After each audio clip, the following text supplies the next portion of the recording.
Vamos a hacer un resumen de lo que sería la teoría de la decisión.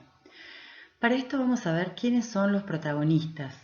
En este caso tenemos lo que llamamos el decisor o quien va a tomar la decisión o necesita la información para tomar la decisión. Este cuenta con alternativas. Las alternativas son propuestas por él. Obviamente siempre tiene que haber dos o más alternativas, si no, no tendría sentido armar una teoría de decisión.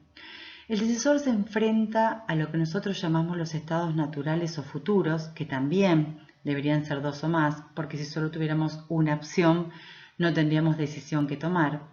Estos estados naturales son conocidos por el decisor, pero no los puede manejar, con lo cual, en la teoría de la decisión, son ellos los que producen lo que llamamos la incertidumbre o el riesgo en la toma de la decisión. Con respecto a las alternativas, es diferente. El decisor las conoce, las puede manipular, puede manejarlas, puede sacar, puede poner. En definitiva, él tiene el poder, diríamos, de poder manejar esas alternativas, pero no los estados naturales. Una vez que están definidas estas alternativas, todas las posibles, definidos los estados naturales, también todos los posibles, se resuelve si vamos a encontrar una tabla de pagos o de resultados orientados a las ganancias o beneficios o a los costos o pérdidas. Eso tiene que ver con el enfoque que le queremos dar al problema. Si nosotros estamos maximizando, obviamente la matriz va a ser de ganancia. Si nosotros queremos minimizar, obviamente la matriz va a ser de costos. Una vez que tenemos definido esto y una vez que con toda la información que relevamos podemos empezar a encontrar estos pagos o estos resultados, armamos la tabla poniendo en la fila las alternativas y los futuros en las columnas. El principio de dominancia solo se aplica a las filas, porque es aquello, como les dije al principio, que solo el decisor puede manipular. No podemos sacar estados naturales o futuros porque no podemos manejarlos. Sería peligroso, es más, le faltaría información al modelo. El principio de dominancia se aplica según si la matriz es de ganancia o de costos.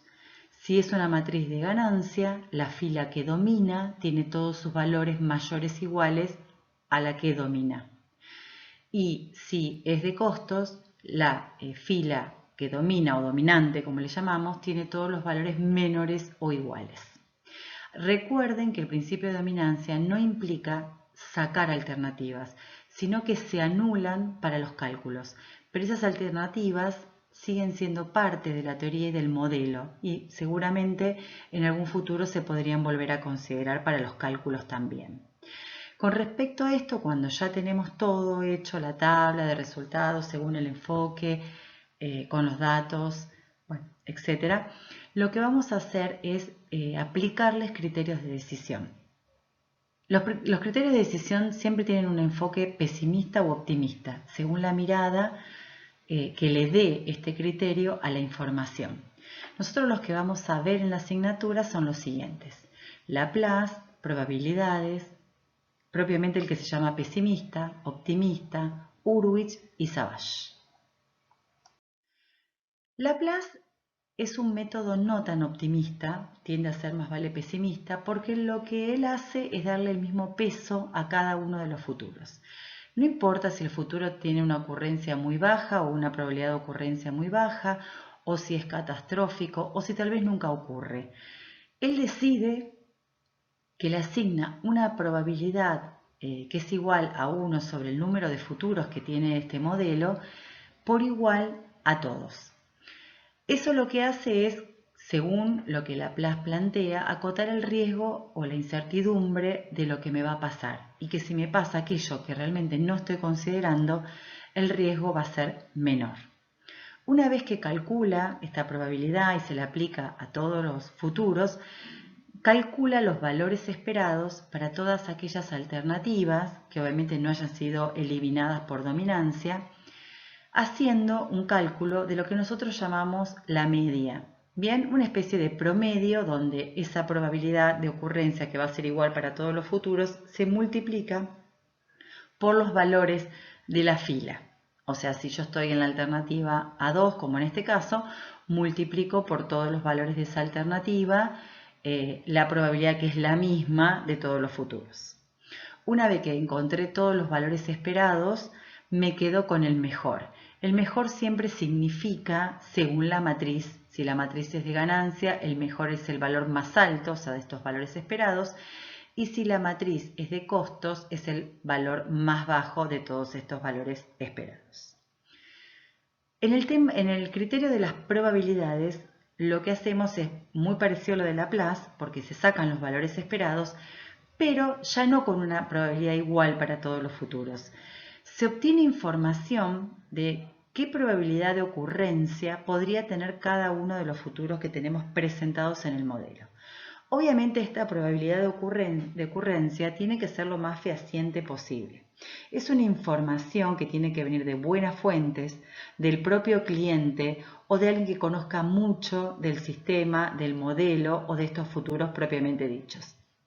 En realidad es un criterio que se toma como más optimista por esta condición, porque en realidad ya no está poniendo todo el mismo valor, sino que está tratando de darle o potenciar aquellos futuros que tengo más probabilidad que ocurran o que me puedan ayudar más a tomar la decisión. Entonces, una vez que yo pude definir con muy buena información estas probabilidades, hago lo mismo que Laplace. Calculo los valores esperados para cada una de las alternativas, pero ya con cada futuro con su probabilidad, y una vez que obtengo todos esos valores esperados, elijo lo mismo, siempre el mejor, mirando si la matriz es de ganancia o si es de costos. Después tenemos los dos criterios que hacen un poco honor al nombre del enfoque que tienen, que es el pesimista y el optimista. En el pesimista también lo que tenemos que tener muy en claro, como en todos, es el tipo de tabla con la que estoy, la información que tengo, ¿no? Si es una tabla de ganancias, se le aplica el maximin por alternativa, quiere decir que voy a elegir el mejor de sus peores valores. Y si es de costos, le aplico el minimax también por alternativa porque elijo el mejor de sus peores valores. El optimista obviamente es aquel en el cual la mirada es el mejor valor de la tabla. A nivel general es así, es el mejor valor de la tabla. Lo que pasa que yo lo que hago es decir, bueno, si es de ganancia, elijo primero por alternativa el mayor y si es de costos, elijo los menores, porque son los mejores. Pero en realidad termino eligiendo el que es el mejor, que va a ser el mayor en ganancias o el menor en costos en totalidad. Y eso hace que sea el mejor el mayor o el menor valor de la tabla, según si la tabla es de ganancia o de costos. Hurwitz lo que hace es plantear un criterio o un coeficiente de optimismo entre 0 y 1. ¿Esto por qué? Porque lo que hace Hurwitz es decirte, bueno, yo no te voy a decir que mi criterio tiende a ser más optimista o más pesimista, sino que le podés dar vos una mirada en ese lugar, según el valor que le pongas al coeficiente de optimismo. Obviamente, si ese coeficiente de optimismo se acerca más a 0, sos más pesimista, y si se acerca más a 1, sos más optimista. En líneas generales, lo que se suele hacer cuando alguien no plantea un coeficiente de optimismo de entrada, diríamos, o en el ejercicio o en el modelo, es hacer comparar tres valores. Uno que esté entre 0,15, 0,20 o 0,25, que se considera un coeficiente más pesimista. El de 0,50, que es como el valor medio, ¿no? Porque en realidad está entre un optimismo y un pesimismo. Y uno más cercano a 1 como 0,80, 0,85 o 0,90, que es mucho más optimista. Para cada uno de estos coeficientes, obviamente, se calculan los valores de H, que son los valores de Hurwitz. Estos valores de H o de Hurwitz están asociados a las alternativas, o sea, yo voy a tener tantos H's o tantos valores de Hurwitz como alternativas tenga en el cálculo, ¿no?, de la tabla, obviamente. Lo que se va a hacer, se va a elegir el mejor valor de esa alternativa, o sea, de esa fila, y se lo va a multiplicar por el coeficiente de optimismo, más el peor valor de esa alternativa por 1 menos el coeficiente de optimismo. Cuando yo hablo, siempre recuerden, de mejor o peor valor, me tengo que fijar de qué es la tabla, porque en ganancia los mejores valores siempre son los mayores y los peores son los menores, y en costos es a la inversa. Así que no puedo perder de vista de qué tipo es la tabla. Una vez que calculé todos estos H's, lo mismo, me quedo con el mejor, siempre mirando si la tabla es de ganancia o de costos.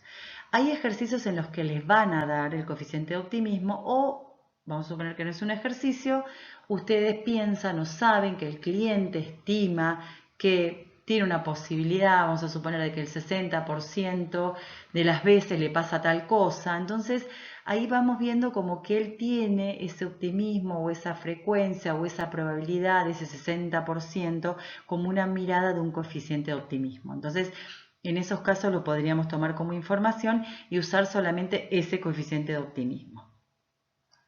Y por último nos queda Savage, que en realidad tampoco es un criterio muy optimista, pero Savage sí lo que hace es que trata de atenuar mucho el riesgo y la incertidumbre de lo que te puede pasar.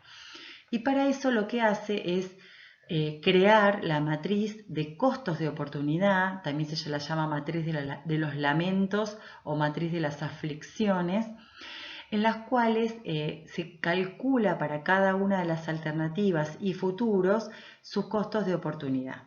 Y dentro de esta posibilidad, los costos de oportunidad tienen un sentido de valor de pérdida. En realidad el costo de oportunidad es aquel valor de pérdida que uno tiene frente a una situación que no es la óptima, porque en las situaciones óptimas el costo de oportunidad es 0.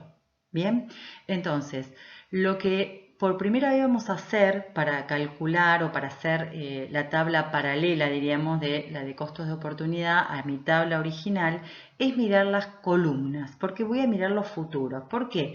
Porque que a mí no me haya ocurrido o que en este modelo no haya ocurrido lo mejor, depende de la ocurrencia del futuro. Entonces lo que propone Savage es primero mirar las columnas, o sea, mirar los futuros. Y de esos futuros elegir los mejores valores. Repito, mejores valores según si la tabla es de costos o es de ganancia. Bien, una vez que defino el mejor valor por columna, por futuro, lo que hago es ir armando la tabla en paralelo, haciendo la resta o la diferencia entre el valor actual que yo tengo del pago del resultado de esa situación, por ejemplo, de la alternativa 1 con el futuro F1 o la alternativa 3 con el futuro F4, ese valor que yo tengo real o ese valor de resultado que yo planteé en mi matriz original, menos el costo de oportunidad, o sea, la diferencia en realidad, ¿no? ¿Por qué? Porque es, yo tengo este resultado o este pago y me tendría que haber ocurrido esto, que era el mejor. Si esos dos valores coinciden, o sea, el que yo elegí como el mejor con el que está en ese lugar de la tabla, entonces quiere decir que era lo que me tenía que pasar y mi costo de oportunidad es 0. Si no, lo que me va a pasar es que voy a tener una diferencia. Esa diferencia es lo que nosotros llamamos el valor de pérdida o el valor de costo de oportunidad porque no me ocurrió lo mejor. Una vez que yo armé mi tabla de costos de oportunidad, donde en cada fila, obviamente cada alternativa tiene su costo de oportunidad según el futuro que le ocurrió, igual tengo que encontrar un valor para tomar la decisión. Lo que se aplica es sobre la tabla de costos de oportunidad lo que llamamos el minimax. Entonces lo que hacemos es elegir el mejor de los peores. ¿Por qué es minimax? Porque en realidad la tabla de costos de oportunidad ya es una tabla de valores de pérdida. Es como la tabla de costos o como en la teoría de juegos era el jugador B, que siempre pierde. Entonces se le aplica el minimax porque lo que hacemos es, bueno, yo te elijo los peores valores porque estoy acotando tu riesgo, pero de esos me quedo con el mejor. Entonces, ahora sí, por alternativa, elijo primero los peores valores, o sea, los peores costos de oportunidad, y después me quedo con el menor. Ya no me importa si la tabla original era de ganancia o de costos, porque yo ya estoy trabajando sobre una tabla de costos de oportunidad, o sea, de valores de pérdida. Por eso siempre le aplico el minimax. Sí, en Savage es importante fijarse de qué era la tabla, si era de ganancia o de costos al principio, cuando yo elijo por futuro los mejores valores. Bueno, creo que cerrando un poquitito lo que tenían que ver ustedes en los videos y con esta ayuda como para hacerle un cierre más la resolución de algunos ejercicios, espero que ya puedan cerrar o entender los distintos criterios de decisión aplicados en esta teoría.